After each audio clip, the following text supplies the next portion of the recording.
السلام علیکم ناظرین، پروگرام میں خوش آمدید۔ نشہ کی فروخت کوئی نیا کام نہیں ہے، لیکن خواتین کے ہاتھوں نشے کی فروخت اور خواتین ڈرگ سیلر کی بڑھتی ہوئی تعداد جو ہے آج کا ہمارا موضوع ہے، اور اس کے ساتھ ساتھ تعلیمی اداروں میں جو نشے کا استعمال بڑھ رہا ہے، ان تمام یہ مسائل کیوں پیدا ہو رہے ہیں، یہ پہلا ہمارے پروگرام کا پہلا پارٹ ہے۔ دوسرا پارٹ یہ ہے کہ ان مسائل کا حل کیا ہے۔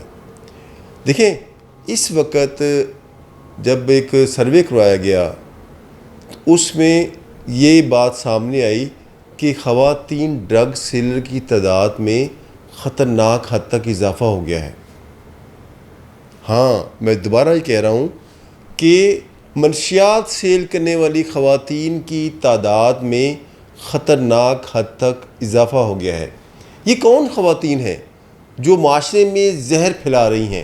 حالانکہ خاتون کو تو عورت کو تو صنف نازک کہا گیا کہ یہ تو ایک معاشرے کا حسن ہے، لیکن یہ کیسا رخ اختیار کر لیا اس حسن نے کہ یہ حسن اب زہر پھیلا رہا ہے، ہماری نوجوان نسل میں یہ زہر پھیلا رہا ہے۔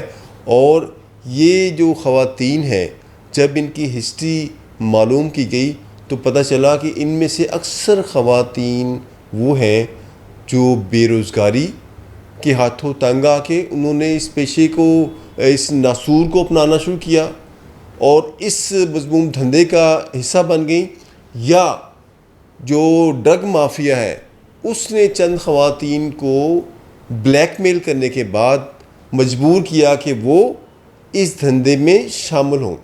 یہ دو قسم کی جو خواتین ہیں جو یہ منشیات سیل کرنے میں بہت زیادہ تیزی کے ساتھ ان کی تعداد میں اضافہ ہو رہا ہے۔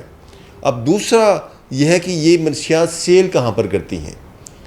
عام طور پر یہ منشیات سیل کرنے کے جو اہم ان کے پوائنٹس ہیں وہ تعلیمی ادارے ہیں، خواتین کے تعلیمی ادارے ہوں، یونیورسٹیز ہوں، یا دیگر جو فیکٹریز ہیں جہاں پر خواتین زیادہ کام کرتی ہیں، جہاں پر خواتین کو ذہنی دباؤ کا سامنا کرنا پڑتا ہے۔ یہ وہ ان کے ٹارگٹ کلائنٹس ہوتے ہیں۔ اب جو تعلیمی ادارے ہیں، یہاں پہ خواتین کو جو ہے ذہنی دباؤ ہوتا ہے امتحانات کا، لیکچر شارٹیج کے حوالے سے، باقی کچھ جو سماجی دباؤ ہوتا ہے، تو جس کی وجہ سے مجبوراً یہ لوگ جو ہیں نشے کی طرف گامزن ہونا شروع ہو جاتے ہیں۔ اب اس کے ساتھ ساتھ جو فیکٹریز میں کام کرنے والی خواتین ہیں، جب ان سے اوور ورک لیا جاتا ہے تو وہاں پر ہی جو ڈرگ سیلر خواتین بھی پھر رہی ہوتی ہیں جو انہیں کہتی ہیں کہ آپ زیادہ کام کرتی ہیں، آپ کی باڈی تھک جاتی ہے، تو آپ کو ریلیکس کرنے کے لیے یہ ایک چھوٹی سی ڈوز ہے، یہ لے لیں گے تو آپ کو ریلیف فیل ہوگا۔ ابتدا میں بڑا ریلیف بھی فیل ہوتا ہے، ان خواتین کا کہنا ہے، تو لیکن وقت کے ساتھ ساتھ پھر جب یہ زہر اپنا اثر دکھانا شروع ہوتا ہے تو یہ خواتین معاشرے میں بھی ان کی عزت نہیں رہتی اور یہ تنہائی کا شکار ہو جاتی ہیں۔ اب یہ جو ڈرگ سیلر خواتین ہیں، ان کو کس نے روکنا ہے؟ اس کے حوالے سے قانون سازی کس نے کرنی ہے؟ اس کے حوالے سے یہ رجحان بڑھ کیوں رہا ہے؟ اس کی بنیادی وجہ یہ ہے کہ عام طور پر خواتین کے خلاف پولیس بھی کارروائی کرنے سے اتراتی ہے، اور جو خواتین اگر کوئی خاتون اس کیس میں پکڑی جاتی ہے تو کورٹ سے بھی انہیں جو مشرف صاحب کے بعد جو ہے ایک ریلیف ملنا شروع ہوا تھا، اس کا بھی ریلیف ملنا شروع ہوتا ہے، اور وکلا برادری بھی اس میں بڑا اہم رول ادا کرتی ہے کہ خاتون ہونے کے ناطے اس کو بیل دلانے میں جو اپنا بھرپور کردار ادا کرتی ہے۔ اس سے ایک جو ٹیرر تھا، جو خوف تھا کہ ڈرگ سیلنگ میں اگر کوئی خاتون پکڑی جاتی ہے اسے جیل جانا پڑے گا، اسے بدنامی کا سامنا کرنا پڑے گا، وہ کم ہونا شروع ہو گیا ہے۔ لہٰذا اس حوالے سے بہت ہمیں سخت قانون سازی کی بھی ضرورت ہے، اور اس کے ساتھ ساتھ کردار سازی کے حوالے سے بھی اپنا کام کرنا بہت ضروری ہے۔ عام طور پر یہ جو ڈرگ سیلر خواتین ہوتی ہیں، یہ خود بھی جو ہے نا ذہنی دباؤ اور سماجی پریشر اور دیگر جو ہے جو پریشرز کا سامنا کرتی ہیں، اور مجبوراً ہم نے جو سروے کیا ہے 70% خواتین جو ہیں وہ مجبوری کی حالت میں اس دھندے میں پڑتی ہیں. 30% خواتین جو ہیں ان کا جو خاندانی کام ہے یا وہ اپنے تھرل کے چکر میں وہ اس معاملے میں پڑی ہوئی ہیں. 70% جو ڈرگ سیلر خواتین ہیں وہ ذہنی دباؤ اور معاشرتی ناہمواری اور کچھ مجبوریوں کی وجہ سے اس دھندے میں پڑی ہوتی ہیں. جو 30% ہیں انہوں نے ہر صورت یہ کام کرنا ہی کرنا ہے.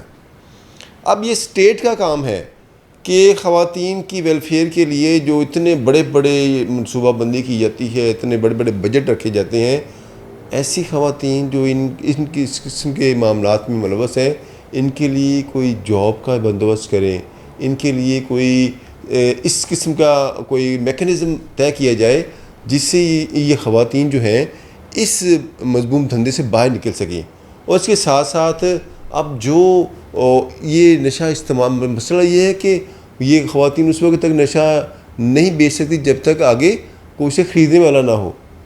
خریدنے والی خواتین کی بھی بڑی لمبی ایک لسٹ ہے.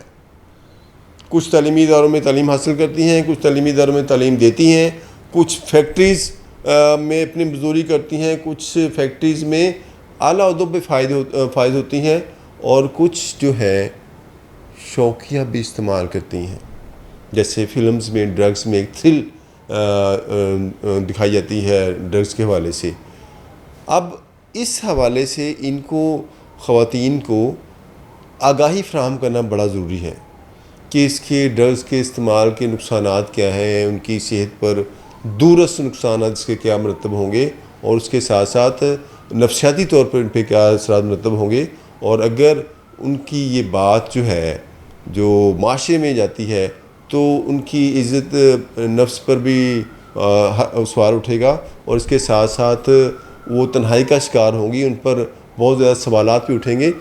تو اس حوالے سے انہیں آگاہی فراہم کرنا، سیمینارز منعقد کرنا اور ان کو لٹریچر کے ذریعے یہ آگاہی فراہم کرنا بھی بہت ضروری ہے. اس کے لیے سماجی ادارے بھی اپنا کردار ادا کر سکتے ہیں، اور حکومتی لیول پر بھی اس پہ کام کیا جانے کی بہت اشد ضرورت ہے، تاکہ ہمارے معاشرے میں جو ایک ذہنی دباؤ، پریشر، تناؤ اور سماجی جو ہے ایک رابطوں کی وجہ سے یہ کام جو ہے بڑھتا جا رہا ہے. کچھ خواتین خود یہ کام نہیں کرنا چاہ رہی ہوتی، وہ اپنے سماجی رابطوں کو برقرار رکھنے کے لیے اپنے دوستوں کے کہنے پر اس قسم کی جو نیگیٹو ایکٹیویٹیز میں ملوث ہو جاتی ہیں.